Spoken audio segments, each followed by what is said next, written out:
Hello, good morning, and welcome to Good Morning Anambra Monday edition. Today is 15th August 2022. Very bright Monday morning. So how's your weekend been? Sure you had fun, okay? Because there's so many things that stress us up these days. So you need to make out time to have fun, enjoy yourself. Don't allow anything stress you up, okay? All right, my name is Ijoma Uche. Welcome. Do hold on now. In a very short while, we'll bring you the press review.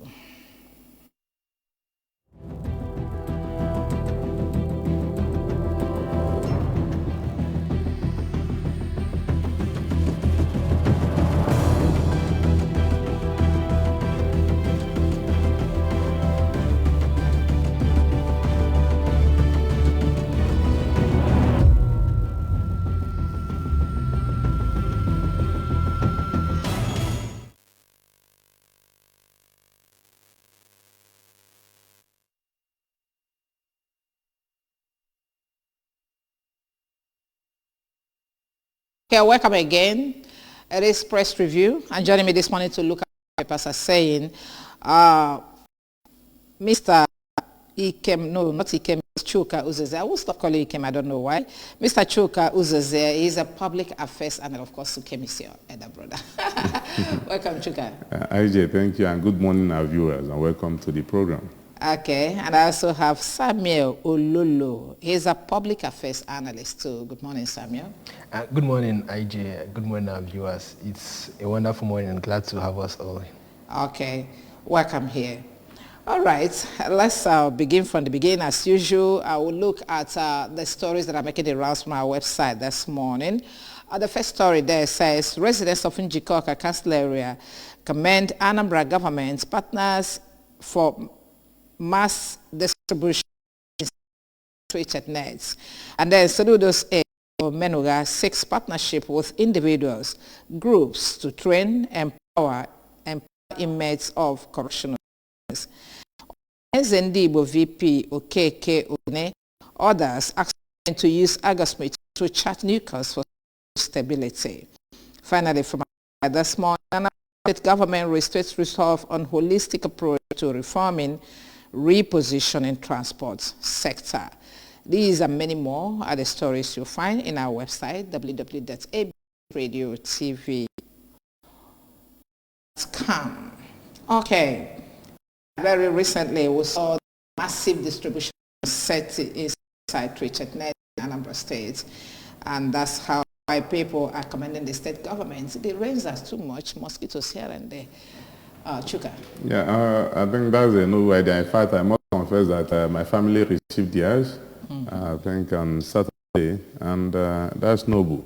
But more importantly, as the government of Anambra in calling upon everybody to keep our environments, because mosquitoes breed in our environment when they're clean, and we have not well disposed containers and dirty and sludged or bad gutters and all whatnot. So that's kudos to the government, or if it's a nationwide who and that's wonderful. Then we also people actually make use of this, because sometimes we discover people just use them for other purposes aside using them for the actual inner purpose. And please also, people shouldn't somehow hard, but don't make merchandise out of it. Although so far from what I observe, because pride on the road, but they move from house to house, make inquiries about the size of the families before they distribute. I think 2 persons per net, that's the ratio, and that's good.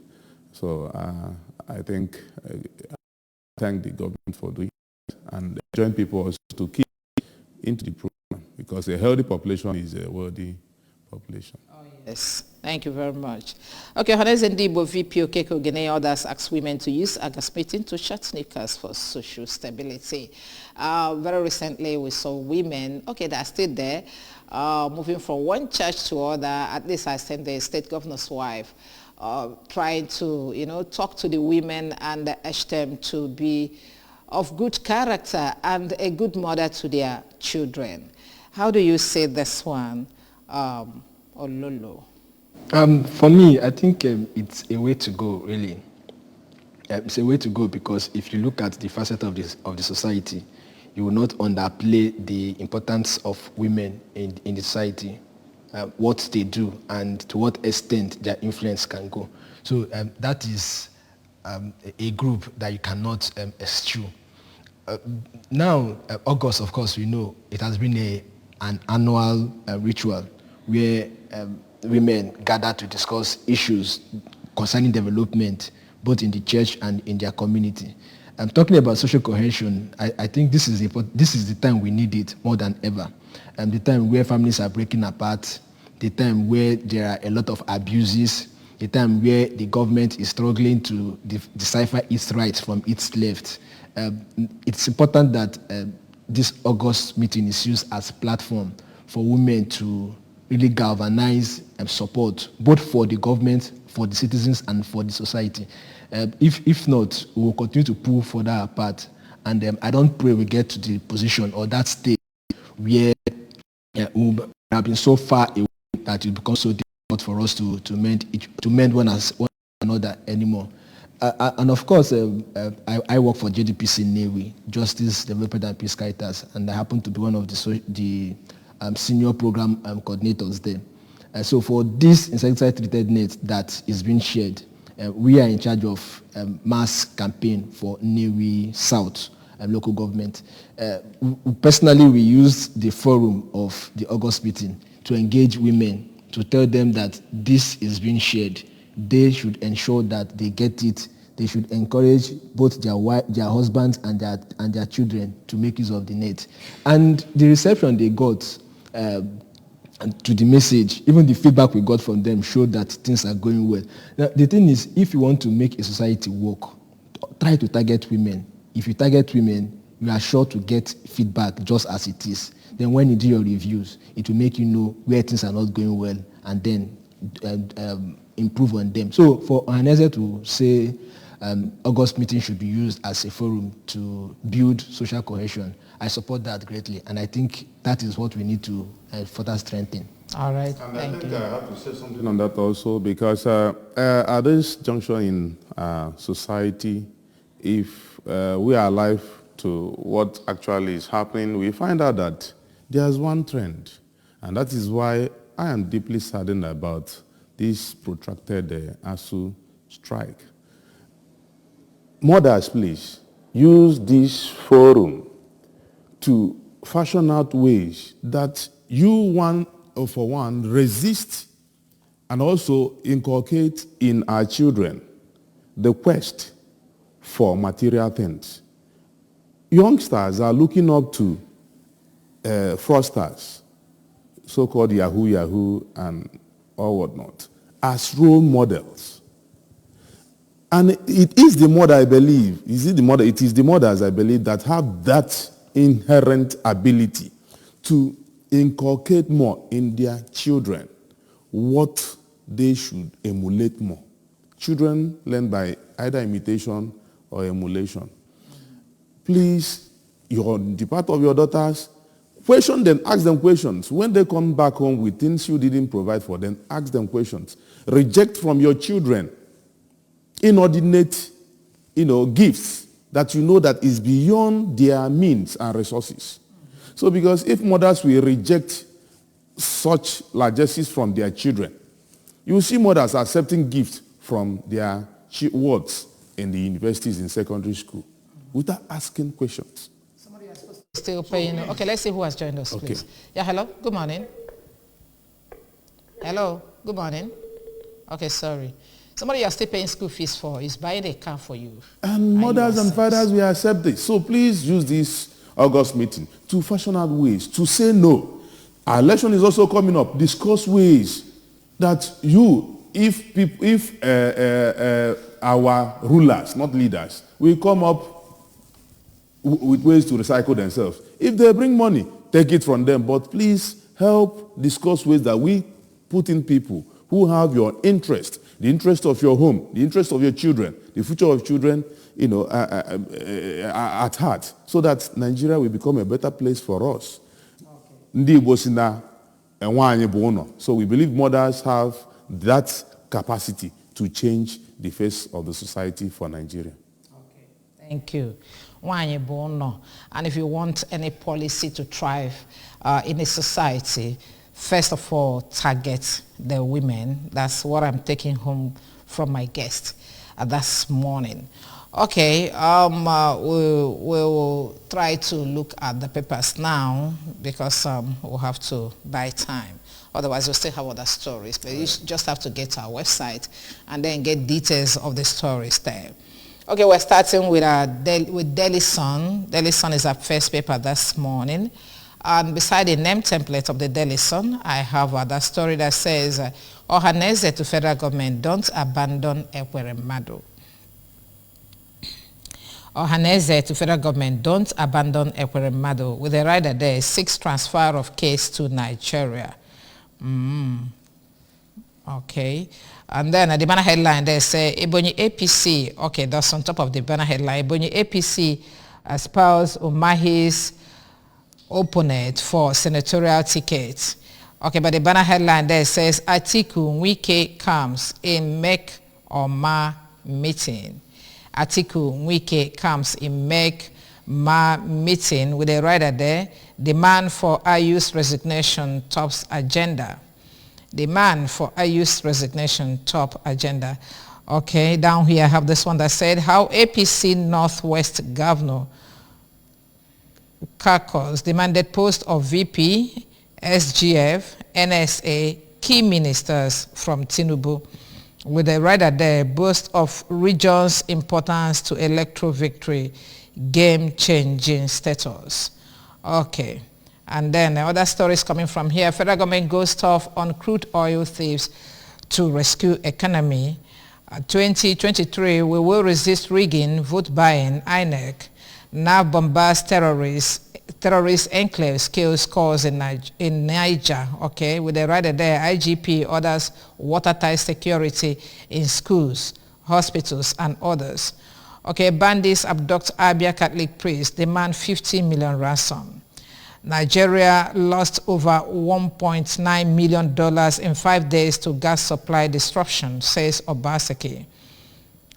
Finally from here, 3.8 billion naira suit as militant leaders caution Justice Ministry officials against sabotage. Okay, these are many more are the stories making the round. In this Daily Sun, let's look at another paper before we start talking. The next paper is the National Star, the new National Star. And then the banner headline there says, coalition to South Middle Belt governors stop funding police, military armed state security outfits. Stop funding police, military armed state security outfits. That's the banner headline from the National Star. Other stories coming from there. Flood kills 50 persons, displaces others in Jigawa. On top of the name templates, Nigerians who retrieve the country from drivers without license. Obi, wow. And then terrorist attack, IGP orders tight security in schools, hospitals, and others. Flush out criminals among you, Akeredolu warns Ibiras in Ondo. Flush out criminals among you, Akeredolu warns Ibiras in Ondo. And then on top of that name template, we have 13 killed as Taraba vigilantes engage terrorists in firefights. Okay, these are the stories that we have to start looking at now. Let's start with Ekweremadu's case from the Daily Sun. And I'm coming to you, Ololo. So how do you see that case, talking of transferring the case to Nigeria? For me, I think it's important as a country we understand international politics and bilateral relations. Ordinarily, regardless of your status, the life of every Nigerian should be sacred, no matter where you are. You are supposed to be revered So on that, I know Nigeria needs to have a clear-cut international relationship policy, how they relate with other countries as it has to do with Nigerian citizens. If we can have a framework of that, then it will be applied across board. For me, I don't want to say because it's distinguished senator Ike Ekweremadu, let the government expedite action. Because he's a distinguished senator, what happens to other citizens if actually it's not who he is? What would be the news about it? So for me, I'm using this to encourage Nigeria as a country to begin to take serious the lives of its citizens. Whatever that has happened. Following the case, sometimes they will tell you would always face the law. The British law is out there. If you break it, you would have to face it. I believe Ekweremadu is even a legal practitioner. He has legal practitioners to his own that he can use. He can use this to defend himself. But for Nigeria, I think it is important that we explore our relationship with the foreign countries to protect the lives of every citizens. I think there's sense on delegates or whatever. But I want you to, Uzozie, let's look at this case. Let's compare this case with that of the Abba Kyari, talking of transferring the case. Okay, how does this two relate? Well, if you look at the two issues or circumstances, you find out that territorial integrity is there because the crime or the purported crime by Ekweremadu was, happened within the jurisdiction of United Kingdom, and that was where he was apprehended with the wife. So it might be quite tricky. If he's being accused and he's in Nigeria, then maybe you can now exactly relate it with that of Abba Kyari. Abba Kyari was in Nigeria when he was purported to have committed the crime. But in this instance, the crime has happened. But they were asking for his extradition from Nigeria too. That is what I'm asking now. And but now already he's in their custody. So it is not Nigeria accusing Ekweremadu of crime and asking for extradition to extradite him to Nigeria for trial. The accusation and trial is being initiated in United Kingdom where he is being accused of the crime. Okay. So I think that is the difference now. Okay. So if not, we say it's exactly the same issue. So they are not the same thing, just like my comrade Ololo said. Pardon me for the way I pronounced your name. You find out that if Nigeria as a country takes their responsibility of defending the right of every individual, because the way you know strong economy or strong countries is that the way they look at the most unprotected individual in that environment. So the way you look at the strength of a country is how strong is the weakest individual in that country. So that will tell you the strength of that country. So Nigeria is a very weak country diplomatically. Okay. So that will make it very difficult for Ekweremadu. And that is why we're asking our leaders, if, like our people will say in local parlance, if this kind of thing can happen to an Alhaji, you can imagine what will happen to an Almajiri. So I use this opportunity to call on our rulers. I refuse to call them leaders, because if they're leading, they should lead from the back. And you find out that if they've made this provision, over the years we have instances of Nigerians in diaspora in China, in Europe, in all parts of Asia, being maltreated in South Africa. In Ghana here, what happened? What did government do? They are in the Senate and National Assembly. What did they do? Because if they initiated a protocol that by now the same would have applied, then we have. It's true. Okay, so let's move on. Let's move on. Let's talk a little politics now. What's going on between Atiku and Wike? And then from this story, Atiku and Wike comes in MECMA meeting. Do we see those two coming together again? And then what is this we're hearing about Wike moving to APC? Good. You know, if you look at the headlines, there's something you will observe. In APC, they were talking about the Northwest negotiating what positions, the CBN governor, the Senate, the IG of police and this. They are negotiating sharing offices That's for an APC. election they've not conducted. That's APC. And now we are now, you know, over-laboring us with the politics of parties. None of them have shown us their mandates, what they are going to do for Nigeria that is in distress. The masses are interested in how these flag bearers of parties will take Nigeria out of the position, this present situation we are, in this desperate and despondent position, to where people want to be. And APC not is busy who sharing, we sharing get what, offices. who has been slighted in their... So Nigerians are not interested in those things again. When they share their dollars at the conventions, they didn't share it to ordinary Nigerians. And so Nigerians will be interested in who, at the end of the day, they will resolve this among themselves. If Wike moves to APC, and what about that? Atiku has been in APC, back to PDP, and to different parties, and then back to PDP again. So if Wike choose to move to APC and later back to PDP, that's their business. Nigerians, I think, and I believe, is more interested in what do the major aspirants have for Nigeria, how it's going to affect them positively when they get there come 2023. And that is what should bother any women in Nigeria. And that is what I'm also interested in. Okay. Whatever they want, let them do. All right, if that should bother us, let us look at the way that election is being prepared. From this story that says 2023, we will resist rigging, vote buying. This one is coming from INEC. With a writer there, claims elites, community leaders enable electoral fraud. Yes, Ololo. We will resist rigging and then vote buying. INEC is saying this, even when the youths are coming together to say that if INEC don't stop people that are going to rig, we're going to come after INEC. Well, this is what we're expecting from INEC. It's important they've started saying it, and so that they're giving us basis to hold them to their words.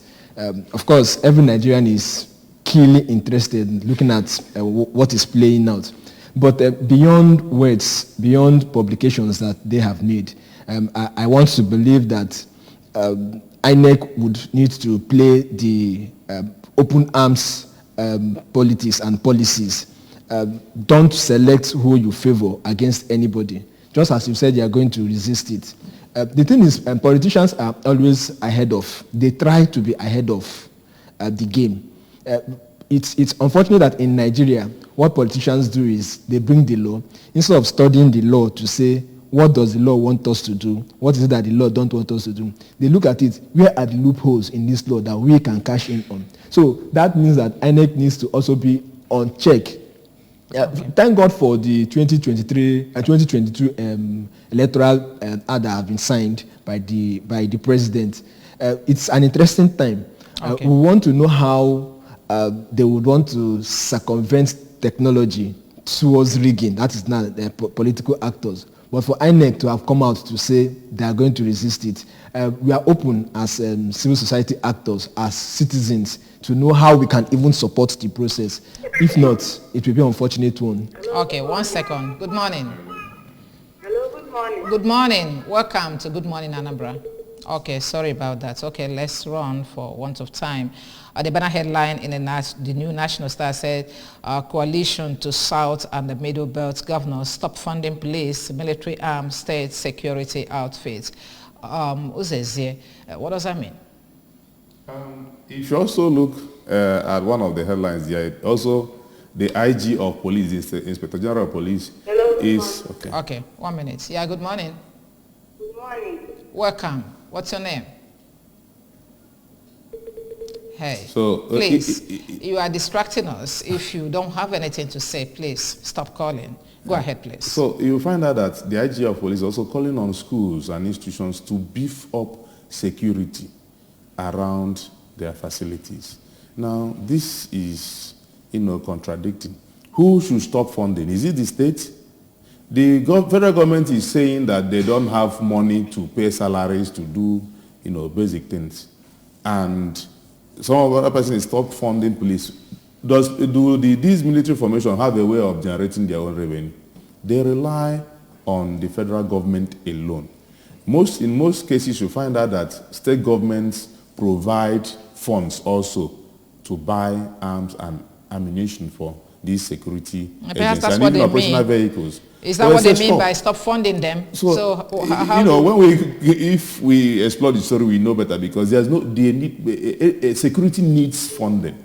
And that is why we say it should be local, because some part of the country will have different security realities and challenges, and they may decide to vote more fund to security in order to activate the prosperity they desire. Okay. So, and that's that. Security needs funding, and that's why we have to unbundle security in Nigeria, restructure the security architecture so that policing should be done local. Nobody can actively police an environment from outside. It should be internal. Intelligence is about something that should be domesticated, and prevention is better than cure.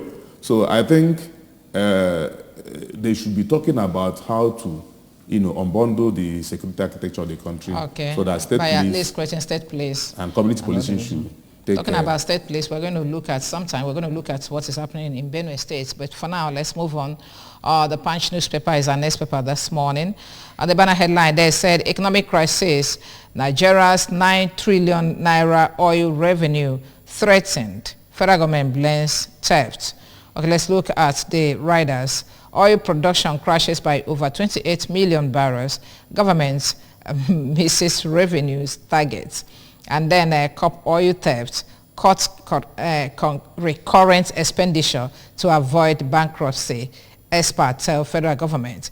And then 18 terminal operators owe federal government $753 million, 1.6 billion naira. AGF reps summon MPA boss. All these stories is under the story that says economic crisis, Nigeria 9 trillion oil revenue threatened, federal government blames theft. Okay, sorry about that. Okay, you might want to look at that before we continue. Ololo.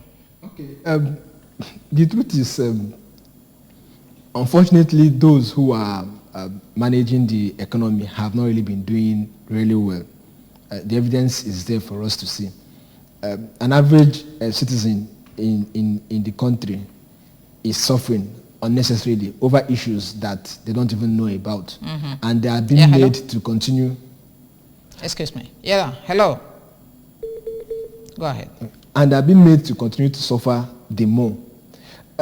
It's unfortunate that instead of technology and economy and the way forward driving our conversation in this country, as per what the stakeholders are doing, they have decided politics for 2023 to override them. These are critical issues, and every day we keep crying that because of the forest exchange, we are crying because of oil, availability of oil.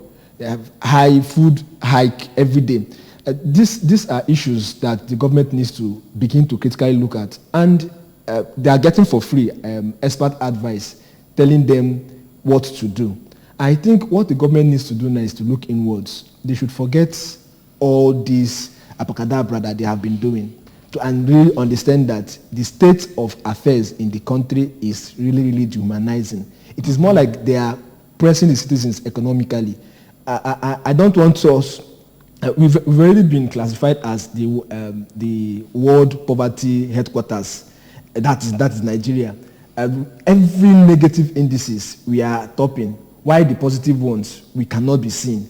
It's a sign to show that those managing the economy needs to they need to be changed, or they need to look inwards, ask themselves critical questions to know what to do to bring us from the doldrums we find ourselves economically in Nigeria. Okay, thank you. Nation is our next paper this morning. IG raises alarm over plot to attack public facilities is the banner headline there. With a rider, DCO abducted in Abia.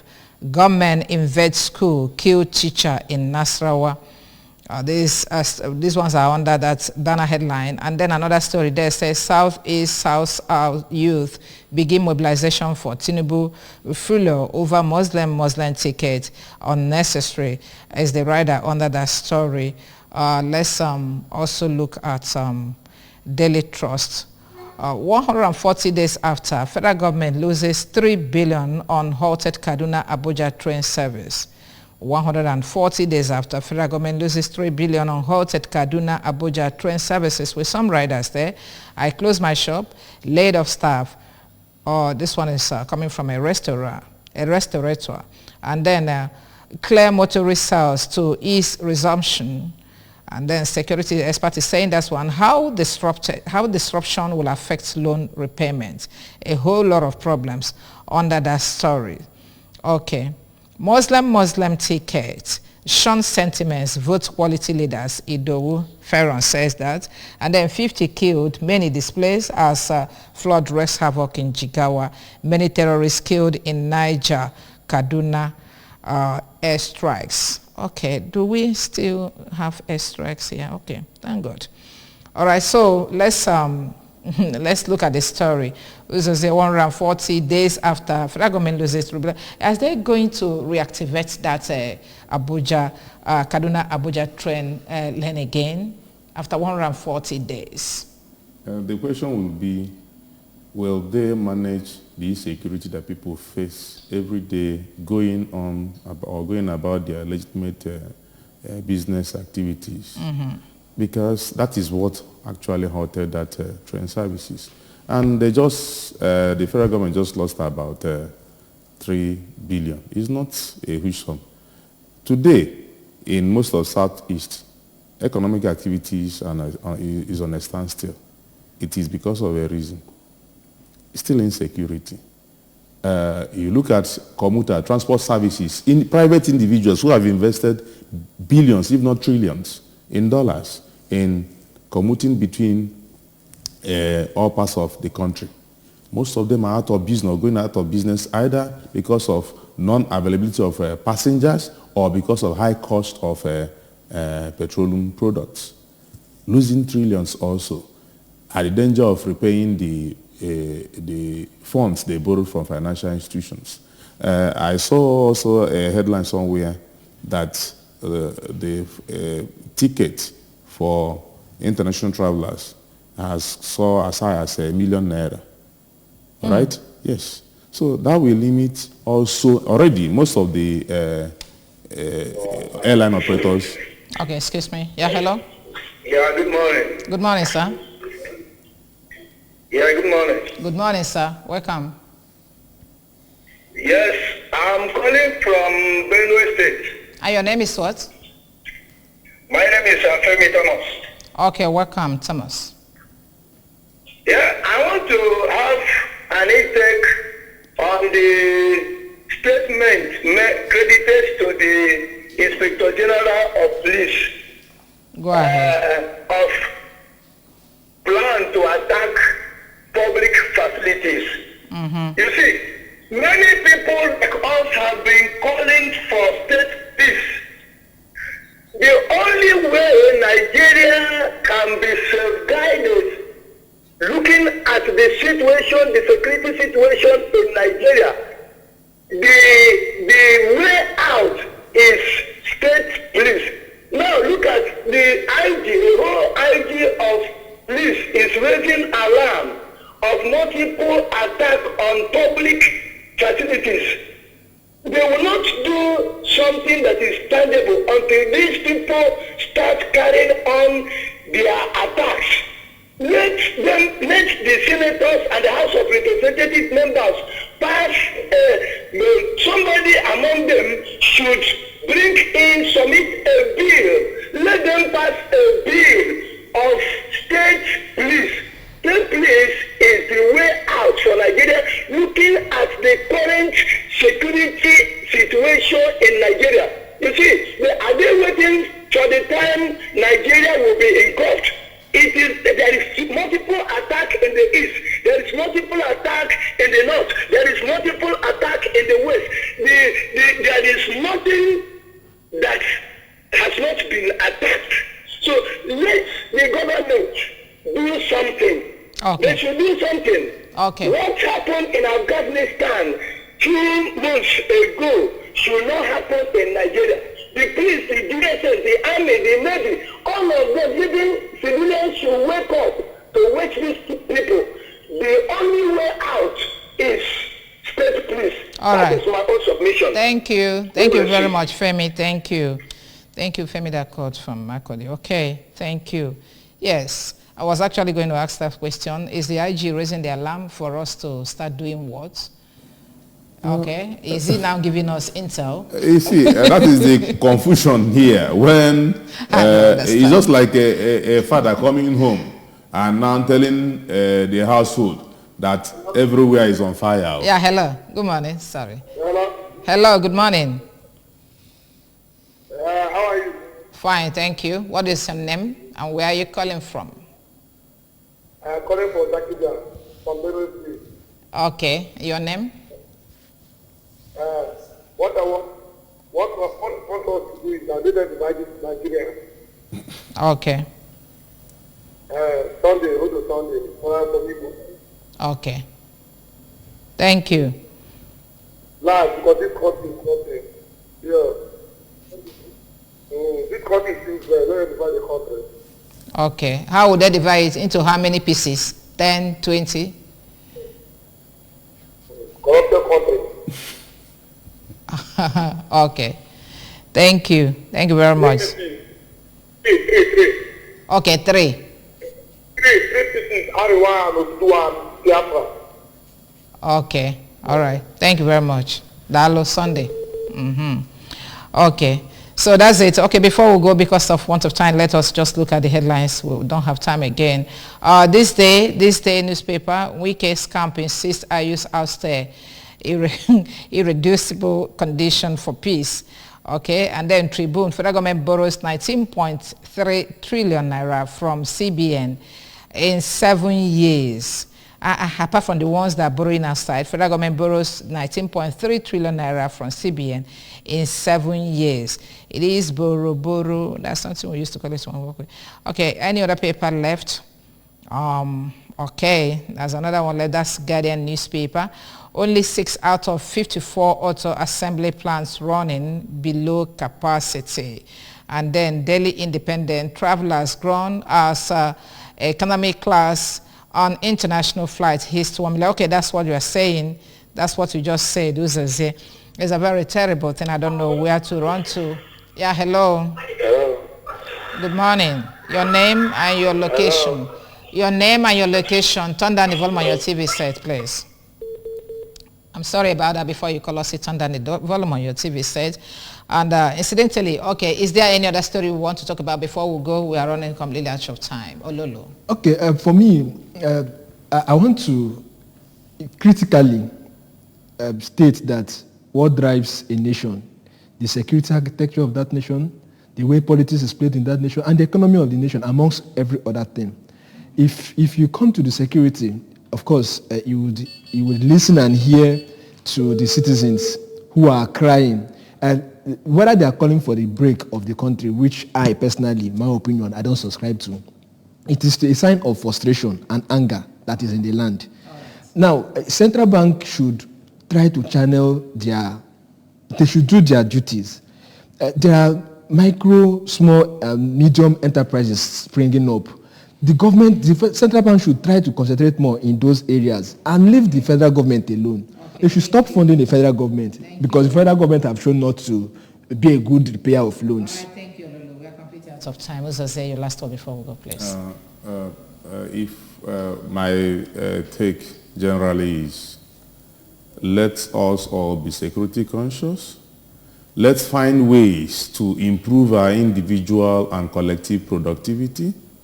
And then let's be conscious of where we pitch our camp come 2023 if we want Nigeria to move forward from where we are, where we find ourselves currently. All right. Thank you very much. Thank you, gentlemen. I've been around with Mr. Ololo. He's a public affairs analyst. I thank you for coming this morning. Thank you very much. And then Mr. Chuka Uzize, thank you too for joining us this morning. Thank you. Okay, thank you. That's how we are concluding newspaper review this morning. Do join us in other segments for our discussion, and a whole lot we have packaged for your viewing pleasure this morning. Thank you.